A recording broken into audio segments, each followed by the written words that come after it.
Uno de los mejores antídotos contra la estupidez es la lectura de los clásicos grecolatinos.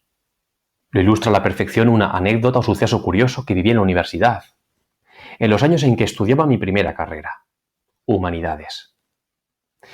El hecho es que uno de mis profesores de filosofía se atrevió a proclamar que los antiguos griegos no eran una nación, y argumentó en defensa de su tesis que éstos lucharon entre sí. Es evidente que el concepto moderno de nación es posterior a aquellos tiempos, pero también es indudable que los griegos poseían una identidad común y eran reconocidos por los extranjeros como un pueblo con rasgos culturales comunes.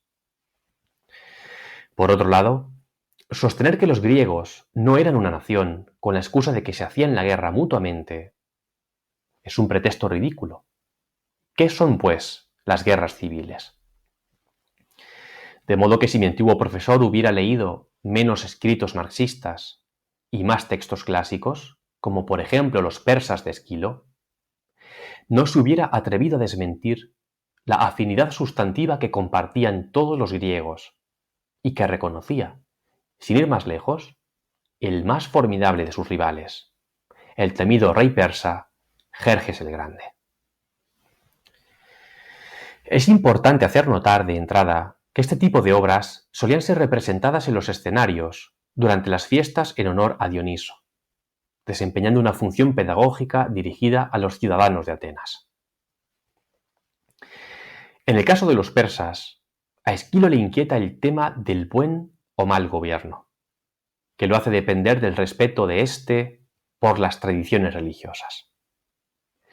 No en vano, los habitantes de la antigua Grecia tenían la creencia de que Zeus, el padre de los dioses, castigaba antes o después a los gobernantes injustos y corrompidos, y muy especialmente a los soberbios. Y quien reúne en su persona esas cualidades, o mejor dicho, defectos, es el instigador de las guerras médicas, el hinchado rey Jerjes. Tirano y señor de un vasto imperio administrado por su látigo, el soberano persa sueña con someter también a los griegos, un pueblo aguerrido y celoso de sus libertades que le hace frente. Pues bien, su derrota, narrada por el padre de la historia, Heródoto, es el asunto capital de esta obra. En los persas, por lo tanto, se escenifica la caída del poderoso, dramatizada por el lamento del pueblo oriental, deprimido por la derrota de su gran y temible tirano. La obra en sí cuenta con pocos personajes. Un coro, compuesto por ancianos persas, la reina viuda del rey Darío, padre de Jerjes, la sombra del propio rey Darío, un mensajero y el rey Jerjes. La misma da comienzo en la explanada del Palacio Real. Allí, los ancianos y la reina están inquietos por la suerte del ejército persa. El presente estado de zozobra dura hasta que la reina tiene un extraño sueño en el que ve como dos caballos tiran de las riendas del rey, y uno de los potros, indómito, se enfurece y lo derriba. Pronto los negros augurios se hacen realidad, con las noticias de un mensajero persa que viene delante de los malparados restos del ejército que ha sobrevivido al enfrentamiento con los griegos. Después de esto se invoca el nombre del rey Darío, que regresa de entre los muertos en forma de sombra y es informado de la desgracia que ha sufrido su antiguo ejército. Finalmente se canta el lamento por Jerjes, que vuelve a su tierra humillado y empequeñecido. De modo que la presente tragedia se convierte a la sazón en la conmemoración que hace Esquilo de la victoria griega en la segunda de las guerras médicas. Pero en ella, más que celebrarse ese triunfo, se subraya la ejemplar y justa caída del rey enemigo, a la luz, eso sí, de la intervención divina, que castiga o premia la conducta humana. La interpretación de la sombra del viejo rey Darío es clara. Jerjes ha caído por su soberbia.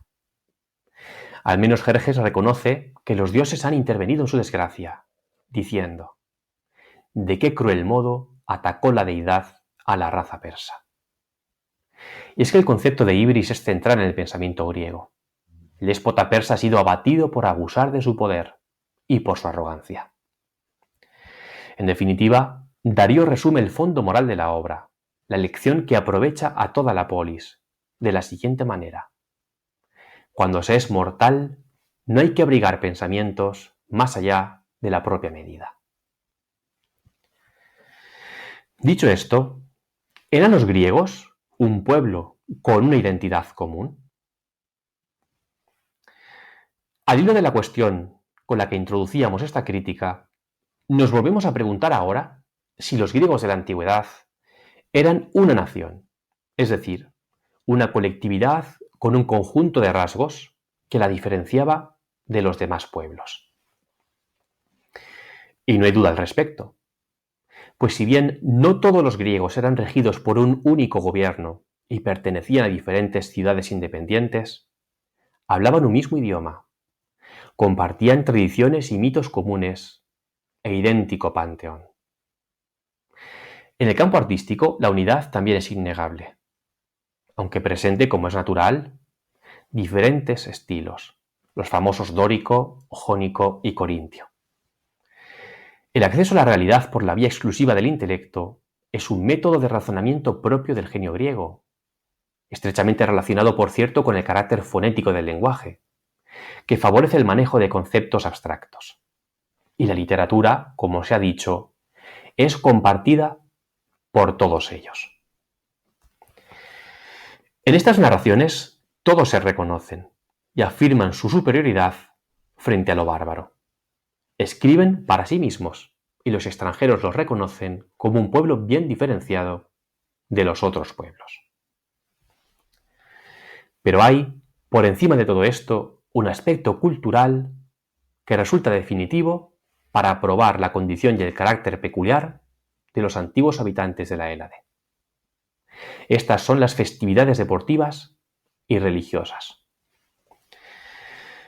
Algunas de las más importantes festividades griegas eran celebraciones panhelénicas, es decir, festejos y certámenes a los cuales eran convocados todos los griegos.